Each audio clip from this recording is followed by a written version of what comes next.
প্রিয় দর্শক শ্রোতা, আমি বিমল কুণ্ডু, একজন বাঙালি ইউটিউবে আপনাদেরকে আমন্ত্রণ জানাচ্ছি।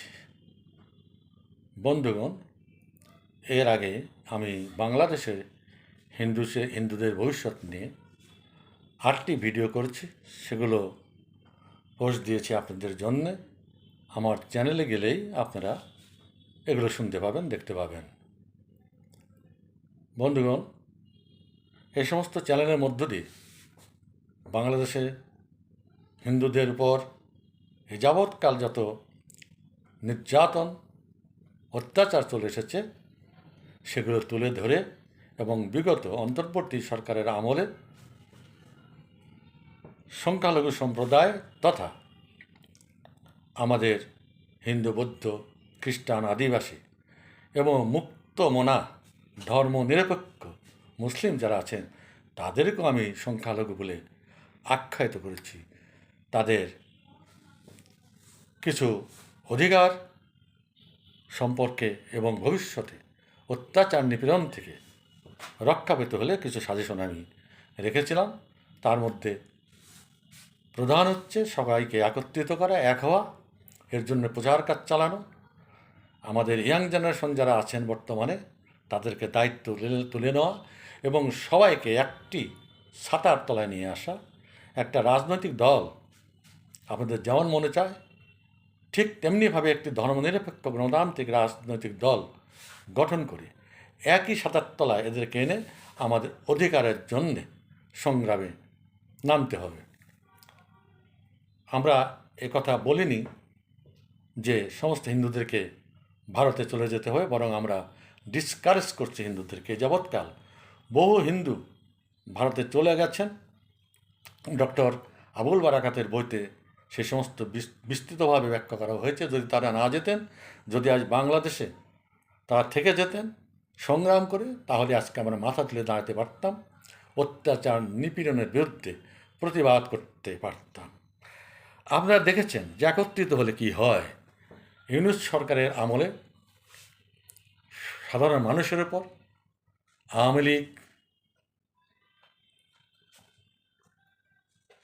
নেতা এবং কর্মীদের উপর যে ভয়াবহ অত্যাচার, সংখ্যালঘুদের উপর যে ভয়াবহ অত্যাচার নিপীড়ন নেমে এসেছিল, সেখানে একজন হিন্দু সন্ন্যাসী তিনি সমস্ত সংখ্যালঘুদের একত্রিত করে টেকনাফ থেকে তেঁতুলিয়া পর্যন্ত কাঁপিয়ে দিয়েছিলেন। তখনকার শাসনযন্ত্র এই আন্দোলনকে ভয় পেয়ে সে চিন্ময় প্রভুকে তারা কারাগারে আবদ্ধ করে রেখেছে এবং কঠোর হাতে সেই আন্দোলনকে দমন করেছে। সেটাকে যদি আমরা কন্টিনিউ করতে পারতাম, আজকে চিন্ময় প্রভুকে আটক করার পর যদি তার স্থলে আর একজন চিন্ময় প্রভুকে দাঁড় করাতে পারতাম, পরপর নেতৃত্ব প্রতিস্থাপন করতে পারতাম আজকের ইরানের মতো, তাহলে আমরা আমাদের অধিকার ফিরে পাওয়ার আন্দোলনে অনেকটা পথে এগিয়ে যেতে পারতাম।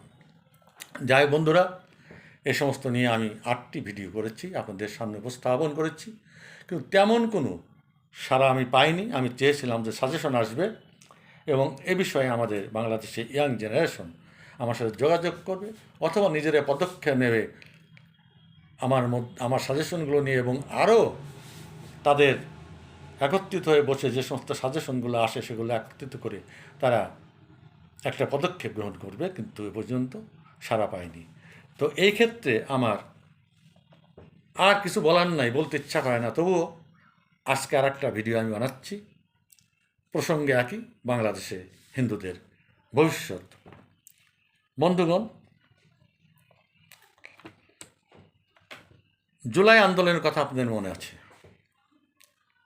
আমাদের সেই আন্দোলনে কী অত্যাচার নিপীড়ন হয়েছে আমাদের উপর, সেটা আমাদের মনে আছে, আপনাদের মনে আছে।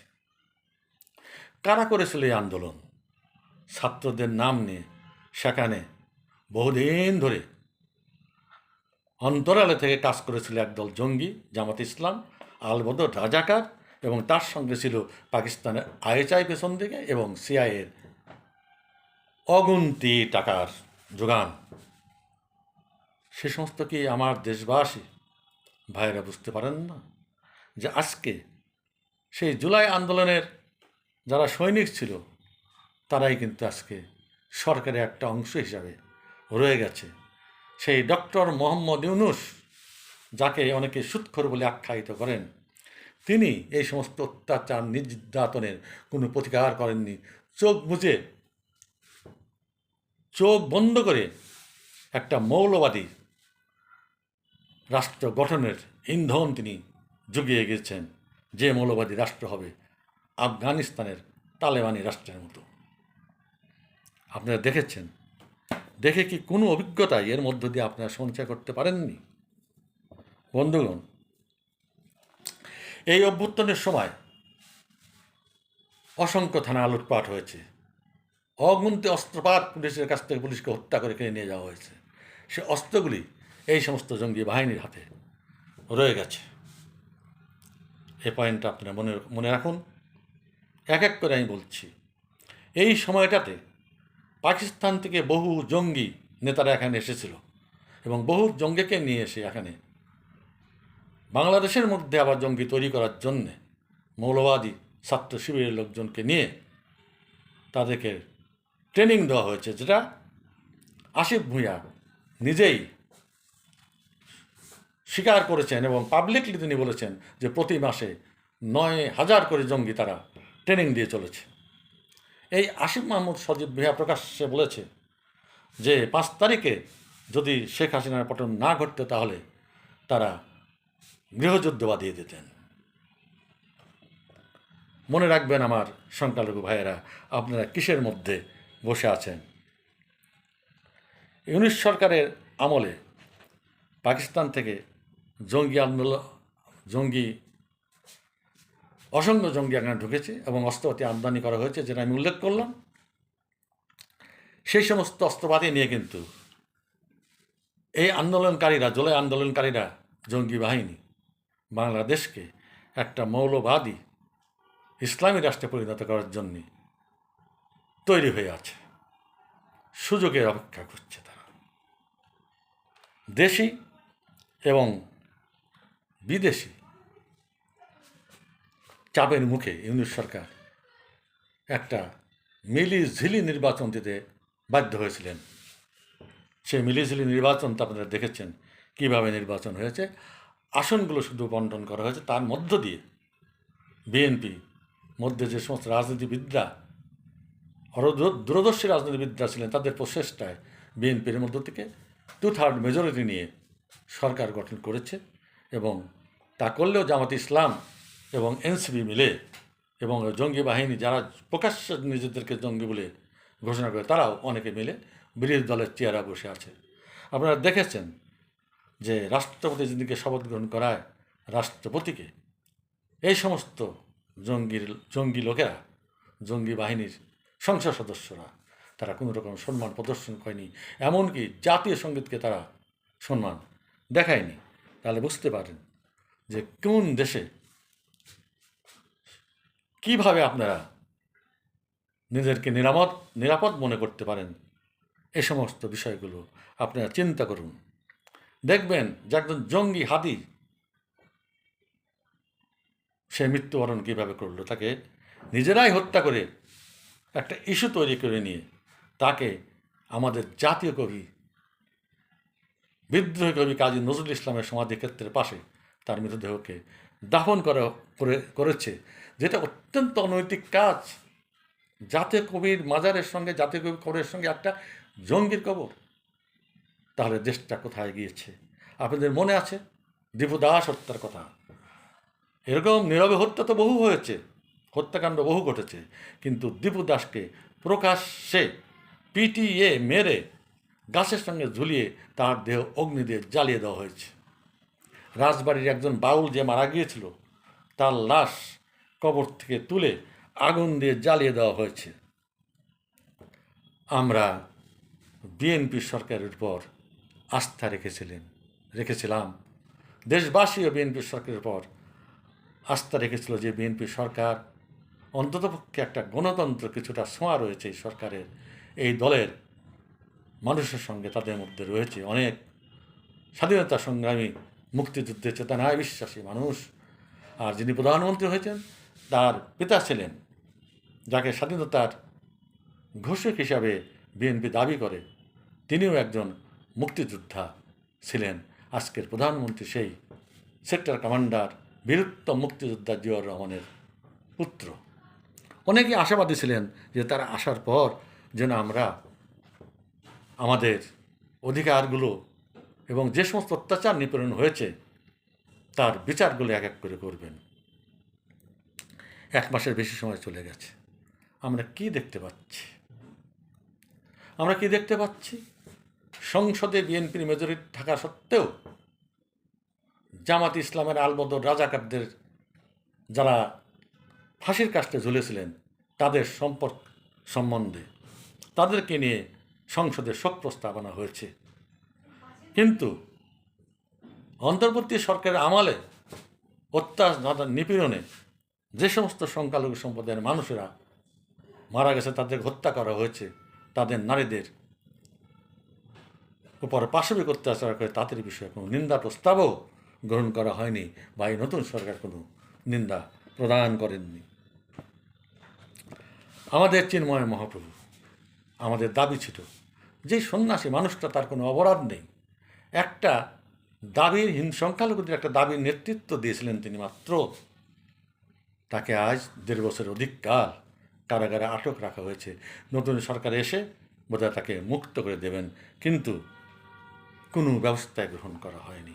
আওয়ামী লীগের অনেক অত্যাচারিত, নিপীড়িত এবং বয়সী মানুষ, 90 বছর, 85 বছর, 80-র উপরে বয়স, আওয়ামী লীগের প্রেসিডিয়াম সদস্য আমির হোসেন আমু, সাংবাদিক, বিশিষ্ট সাংবাদিক শাহরিয়ার কবির, ভোরের কাগজের সাংবাদিক স্বপন দত্ত, নামটা ভুল বললাম কিনা আমি, তবে দত্তবাবু, এরকম আরও বহু সাংবাদিককে জেলখানে আবদ্ধ করে রাখা হয়েছে। চিকিৎসার অভাবে তারা তিলে তিলে মৃত্যুর দিকে এগিয়ে যাচ্ছে। তাদেরকে জামিনটাও দেওয়া যায় না। বন্ধুগণ, আমরা কিন্তু আমাদের এই অনেক আশা করেছিলাম যে সরকারের প্রতি, আমি জানি সমস্ত সংখ্যালঘু সম্প্রদায় বিএনপি সরকারকে ভোট দিয়েছিলেন, তাদের এই 2/3 সংখ্যাগরিষ্ঠতার পিছনে বাংলাদেশের সংখ্যালঘু সম্প্রদায়ের অনেক অবদান রয়েছে। কিন্তু আজকে এই বিগত 2 মাসে সংখ্যালঘু সম্প্রদায় সরকারের কাছ থেকে কী পেয়েছে? তাদের উপর যে অত্যাচার নিপীড়ন করা হয়েছে তার বিষয়ে একটা শব্দই সরকার উচ্চারণ করা হয়নি। অথচ এই সরকার, যিনি প্রধানমন্ত্রী, ভোটের আগেই তিনি প্রচার করেছিলেন তার কাছে হিন্দু, মুসলমান, বৌদ্ধ, খ্রিস্টান, এ দেশের সমস্ত মানুষকে তিনি এক চোখে দেখবেন, সমান অধিকারে বিশ্বাস করে তিনি তাদের প্রতি সমান ব্যবহার করবেন। তার কিছুই কিন্তু আমরা এ পর্যন্ত দেখতে পাচ্ছি না। আসুন বন্ধুগণ, আমরা কিসের উপর বসে আছি? এই সংখ্যালঘু সম্প্রদায় আমরা কি নিরাপত্তাহীনতায় ভুগছি, কি আগুনের বারুদের উপর আমরা বসে আছি। আমাদেরকে চিন্তা করতে হবে যে আমরা একটা রাজনৈতিক দল গঠন করে আমরা আমাদের অধিকারগুলো নিয়ে সরকারের কাছে দাবি জানাবো, গণতান্ত্রিক উপায়ে এবং আইনসম্মতভাবে সংবিধানের আওতায় থেকে আমরা আমাদের দাবিগুলো নিয়ে পথে নামব। কেন আমরা নামছি না, সেগুলো আমরা করছি না, সে ব্যাপারে আমরা কোনো পদক্ষেপ গ্রহণ করছি না কেন? বন্ধুগণ, এই তো মাত্র 3-4 দিন আগে বাংলাদেশের 7 জন জঙ্গি ধরা পড়েছে ভারতবর্ষে। তারা সন্ত্রাসী কার্যক্রম চালাতে এসেছিল। এরা সব বাঙালি এবং বাংলাদেশে টেন্ডার জঙ্গি। এরকম হাজার হাজার জঙ্গি কিন্তু অন্তর্বর্তী সরকার পয়দা করে তাদেরকে আশ্রয় দিয়ে বাংলাদেশে রেখেছে। এটা কিন্তু মাথায় রাখতে হবে। এবং আজকে বিএনপি সরকার এই যে জুলাই সনদ গ্রহণ না করায় জামাত এবং এনসিপির লোকেরা কিন্তু বিএনপিকে হুমকি দিচ্ছে, এবং বিএনপির সঙ্গে তাদের অনেক বিষয়ে মতবিরোধ শুরু হয়েছে এবং ভবিষ্যতে আরও মতবিরোধ হবে। এবং এই জঙ্গি বাহিনী আবার আন্দোলন করার হুমকি দিচ্ছে, এবং কী ধরনের আন্দোলন করবে আসিম মোহাম্মদ ভূঁইয়া, সবুজ ভূঁইয়া বলে রেখেছেন তাদের আবার সশস্ত্র সংগ্রামে নামতে হবে। কিসের ভয় দেখায়? সশস্ত্র সংগ্রাম হলেই এদেশে আজ পর্যন্ত যত আন্দোলন যত সংগ্রাম ঘটেছে শেষ পর্যন্ত যে ওই নিরীহ সংখ্যালঘুদের উপরই পড়েছে, তাদের বাড়িঘর লুটপাট হয়েছে, তাদের সহায় সম্পদ লুটপাট হয়েছে, তারা ভিটামাটি থেকে উৎখাত হয়ে শরণার্থীর বেশে ভারতে গমন করেছে। আমরা আর শরণার্থী হতে চাই না। আমরা আমাদের দেশেই, আমাদের মাতৃভূমিতে থেকেই আমাদের অধিকার আদায়ের সংগ্রামে নামতে চাই, এই কথাটাই আমি আপনাদেরকে বলছিলাম। আজকে আওয়ামী লীগের লোকের সম্পর্কে কিছু কথা বলি। আওয়ামী লীগের অনেকেই হয়তো ভেবে আছেন যে ভারত আওয়ামী লীগের নেতাদের নিয়ে আমাদের নেত্রী বঙ্গবন্ধু তনয়া শেখ হাসিনাকে বাংলাদেশে নিয়ে গিয়ে আবার সরকারে প্রতিষ্ঠিত করে আসবেন, এই দুরাশা নিয়ে কেউ থাকবেন না। আওয়ামী লীগের অধিকার আমাদের অধিকার, আমাদেরই সংগ্রাম করে অর্জন করতে হবে। ভারত সরকার তাদের অর্থনৈতিক ধ্বংস করে লক্ষ লক্ষ কোটি কোটি ডলারের অস্ত্র নষ্ট করে তারা কিন্তু আওয়ামী লীগ সরকারকে ক্ষমতায় বসাতে যাবে না, এটা আমার দৃঢ় বিশ্বাস। সে ৭১ সাল এটা নয়, এটা ২০২৬। এই সরকার সম্পূর্ণ অন্যরকম সরকার। তারা দেশকে এমন একটা অবস্থানে রেখেছে, আজকে যখন আন্তর্জাতিক মহলে সারা বিশ্ব টালমাটাল এই ইরান যুদ্ধকে কেন্দ্র করে, তখন আপনারা চেয়ে দেখেন ইন্ডিয়ার দিকে। ইন্ডিয়ার লোকেরা এখনও শান্তিতে বসবাস করছে, সেখানে বোমা পড়েনি এখন পর্যন্ত তাদের ফ্যান ঘুরছে, তারা এসির মধ্যে বসে আছে, তাদের তেলের অভাব হয় নাই, গ্যাসের অভাব হয় নাই। কিন্তু বাংলাদেশের অভাব, তেল, গ্যাস, বিদ্যুৎ সব কিন্তু শেষ হয়ে যাচ্ছে। যে ভারতের বিরুদ্ধে বাংলাদেশের জামাত ইসলাম এবং এনসিপিরা দিন রাত চিৎকার করেছে কাফের দেশ বলে, এবং ভারত সাথে শত্রু বলে ভারতকে তারাই গাজিয়াতুল হিন্দ করবে, ভারতের 7 সিস্টারকে বিচ্ছিন্ন করে দেবে, এই যারা সারা দিন রাত খেয়ে না খেয়ে চিৎকার করেছে ভারতের বিরুদ্ধে, আজ কিন্তু সবাই নীরব। আজকে কিন্তু আর ভারতের বিরুদ্ধে কোনো কথা শোনা যাচ্ছে না, কারণ তেল বড় বালাই, খাদ্য বড় বালাই, পেটে যদি লাথি পড়ে সব বিরোধিতা ফুরিয়ে যায়। আজকে আর বিএনপির রিজভী সাহেবকে দেখছি না ইন্ডিয়ান সব কিছুকে বয়কট করার জন্যে নিজের বইয়ের কাপড় নিয়ে আসে রাজপথে পোড়াতে। যে শেখ হাসিনাকে সারা দিন রাত গালি দেয় এই রাজাকার বদলেরা, সেই শেখ হাসিনা ইন্ডিয়ার সঙ্গে একটা মিত্রতা চুক্তির ভিতর দিয়ে গ্যাস এবং তেল সরবরাহের পাইপলাইন করে গেছিলেন। তখন কত কথা যে শেখ হাসিনার দেশকে ইন্ডিয়ার কাছে বিক্রি করে দিল। আজকে ভিক্ষা করে ইন্ডিয়ার কাছ থেকে তেল নিতে হয়েছে, এবং এই কয়েকদিনে প্রায় ৭৫ লক্ষ টন তেল বাংলাদেশে গিয়েছে, ভারত সরকার দিয়েছে। এবং এই পাইপের মধ্য দিয়ে, এই হাসিনার পাইপের মধ্য দিয়ে তেল কিন্তু বাংলাদেশে গিয়েছে।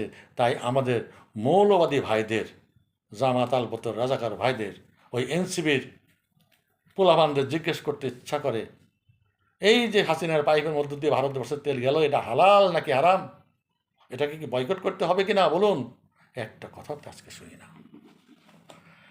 কাজেই আমার সংখ্যালঘু ভাই বোনেরা, বাংলাদেশের বিপদে পড়লে, চাপ সৃষ্টি হলে এই জামাত আলবদর রাজাকার কিন্তু সবাই থেমে যায়। এটা কিন্তু আপনাদের জন্য একটা বড় সুযোগ। এর বড় পয়েন্ট দেখলেন, ইরানে যুদ্ধ চলছে আমেরিকা, ইসরায়েল এবং ইরানের মধ্যে। এই যুদ্ধের পর ভূ রাজনৈতিক পরিবেশ কিন্তু সম্পূর্ণরূপে সারা পৃথিবীর পাল্টাই যাবে। বাংলাদেশে কিন্তু দুর্ভিক্ষ দেখা দিতে পারে, কারণ ভারতবর্ষ যদি তেল, গ্যাস, চাল এবং নিত্য প্রয়োজনীয় দ্রব্যাদি বাংলাদেশে সরবরাহ অটুট না রাখে, যদি শত্রুতা বাংলাদেশ করতে থাকে এবং ভারত যদি বেজার হয়ে সব কিছু বন্ধ করে দেয়, তাহলে কিন্তু দুর্ভিক্ষ অনিবার্য। আর ভারতকে তো মিসআন্ডারস্ট্যান্ড করে চলবে না। ভারত কিন্তু দেয়, যেমন বাংলাদেশের তেল দিয়েছে ভারতের সবগুলো প্রতিবেশী দেশ, শ্রীলঙ্কা, নেপাল, মালদ্বীপ, ভুটান, সবাইকে ভারত এই সময় তাদের যে মজুতকৃত তেল ছিল, আমদানিকৃত তেল ছিল, সেই তেলের ভাগ এই ক্ষুদ্র ক্ষুদ্র প্রতিবেশী দেশগুলোকে দিয়েছে। কাজেই ভারত সরকার তার প্রতিবেশীকে গ্রাস করতে কিন্তু চায় না, এটা কিন্তু প্রমাণিত। তারপরও আমরা কেন চিৎকার করি? ভারত সঙ্গে চিৎকার করে নন কপারেশন করে আমরা টিকে থাকবো, টিকে পারবো? আর এই ভারত বিরোধিতার কারণে সমস্ত অত্যাচার নিপীড়নগুলো আমাদের মুসলিম ভাইয়েরা, ভাই বোনেরা, তারা এই নিরীহ সংখ্যালঘুদের উপর বারবার করতে থাকেন। এগুলো বন্ধ করুন। সবাইকে শান্তিতে বসবাস করতে হবে। আমরা আমাদের একটা জাতি রাষ্ট্র গঠন করতে হবে, জাতি রাষ্ট্র। ধর্মীয় রাষ্ট্র যদি সুখের হতো তাহলে ইরান আজকে ধ্বংস হয়ে যেত না। যত খবরই আপনারা ইউটিউবের মাধ্যমে শোনেন কেন, এগুলো কি সত্য খবর? যুদ্ধের সময় বহু খবর প্রচারিত হয়, ইরানকে সম্পূর্ণরূপে ধ্বংস করে দিয়েছে। আজকে আমেরিকার সঙ্গে কেউ পারবে না রে ভাই, বড় বড় কথা বলে লাভ নাই। এই 57টা মুসলিম দেশের সবাই চুপ, তাদের একটা মুসলিমদের চোখের সামনে ধ্বংস হয়ে গেছে। কেউ কি ইরানের পাশে দাঁড়াচ্ছে? না। ওই ইরানকে যা সহযোগিতা গোপনে করছে চীন, রাশিয়া, ইন্ডিয়া, এরাই। অন্য কেউ কোনো মুসলিম দেশ জোরে সোরে গিয়ে ক্ষমতা নাই আমেরিকার বিরুদ্ধে তাদের যাওয়ার, কোনো দেশেই নাই। রাশিয়া কেমন করে কী করবে? রাশিয়া ইউক্রেনের সঙ্গে যুদ্ধ করে তাদের অর্থনীতি শেষ হয়ে গেছে, তারা এখন এই যুদ্ধে জড়াবে না। চীন অত্যন্ত চালাক, তারা কিন্তু প্রকাশ্যে সেই ইরানের পক্ষে দাঁড়িয়ে যুদ্ধ করবে না আমেরিকার বিরুদ্ধে। ইন্ডিয়া তো যাবেই না, কারণ ইন্ডিয়া আমেরিকার সঙ্গে যেরকম সম্পর্ক রাখে, রাশিয়ার সঙ্গে সম্পর্ক রাখে, ইরানের সঙ্গে রাখে, আবার ইসরায়েলের সঙ্গেও রাখে। এবং এই সম্পর্ক রাখে বলে এই যুদ্ধের মধ্যে ইরান থেকে কিন্তু ইন্ডিয়াতে তেলটা আসছে। বাংলাদেশ কি একটা জাহাজ আনতে পেরেছে ইরান থেকে এখন পর্যন্ত? তুর্কি, ইউনুস সাহেবের পিয়ারের তুরস্ক কোনো সাহায্য সহায়তা করেছে? না ভাই, করবে না, পাবেন না। তাই আমি বলছি, হিন্দুবাদীদের বলছি, এখনকার আওয়ামী লীগ যেমন ভারত সরকারের মুখের দিকে তাকিয়ে আছে, তেমনিভাবে সংখ্যালঘু হিন্দু ভাইয়েরা ভারতের মুখের দিকে তাকিয়ে রাখবে না। নিজেরা কিছু করুন, ভারতের সহযোগিতা আমরা পাব। কারণ ভারত একটা বৃহৎ গণতান্ত্রিক দেশ। মনে রাখবেন, বাংলাদেশের সংখ্যালঘু আর ভারতের সংখ্যালঘু কিন্তু এক নয়। ভারতের সংখ্যালঘুরা গণতান্ত্রিক অধিকার সেই দেশে ভোগ করে। তাদের উপর যদি অত্যাচার নিপীড়ন হতো তাহলে এই দেশের ভারতের মুসলিম সম্প্রদায় সেই 13% থেকে কমে আজকে 30% হতো না। আর বাংলাদেশের হিন্দু সম্প্রদায় 28% থেকে কমে 6% হতো না। এই সমস্ত বিষয় চিন্তা করে যে সাজেশনগুলো আমি আমার সংখ্যালঘুর ভাইদেরকে দিয়েছি, আপনি এগুলো চিন্তা করবেন, সবাইকে ডেকে নিয়ে বসবেন এবং ভবিষ্যতে কর্মপন্থা ঠিক করুন, সংগঠিত হন। সবাই আপনাদের কাছে মাথা নত করবে, কারোর কাছে আপনাদের যেতে হবে না। ওই আওয়ামী লীগ, বিএনপি, জামাত, জাতীয় পার্টি যারাই হোক না কেন, ভোটের জন্য এবং সরকার গঠন করার জন্য, ভোট নয়, সরকার গঠন করার জন্যে আপনাদের সহযোগিতা চাইবে, আপনাদের কাছে আসবে। তো ভিডিও অনেক বড় হয়ে যাচ্ছে, আপনাদের ধৈর্যচ্যুতি আমি ঘটাতে চাই না। আওয়ামী লীগকে যেমন 71-এ যেমনভাবে আমরা দেশ স্বাধীন করেছিলাম, আওয়ামী লীগকে অমনি সংগ্রামের মধ্য দিয়েই তাদের হারানো গৌরব, হারানো আধিপত্য বা হারানো সম্মান ফিরিয়ে আনতে হবে। তার জন্য তাদের সংগঠিত হয়ে মাঠে নামতে হবে, কাজ করতে হবে। আওয়ামী লীগ অনেক অত্যাচার নিপীড়ন সহ্য করেছে, অনেক জীবন দিয়েছে। আর জীবনের কি ভয়, আর কিছু যাবে? আপনারা মাঠে নামুন, দেশের মানুষকে বাঁচান, মানুষের গণতান্ত্রিক অধিকারকে আপনারা বজায় রাখুন। দেশকে মৌলবাদের দিকে, ধ্বংসের দিকে টিকে থাকবেন না। আজকে দেখুন যে আরবের মুসলিম দেশগুলো তারা কিন্তু ধীরে ধীরে মৌলবাদের থেকে সরে আসছে। তারা বিশ্বকে দেখানোর চেষ্টা করছে যে তারা গণতন্ত্রকে সম্মান করে।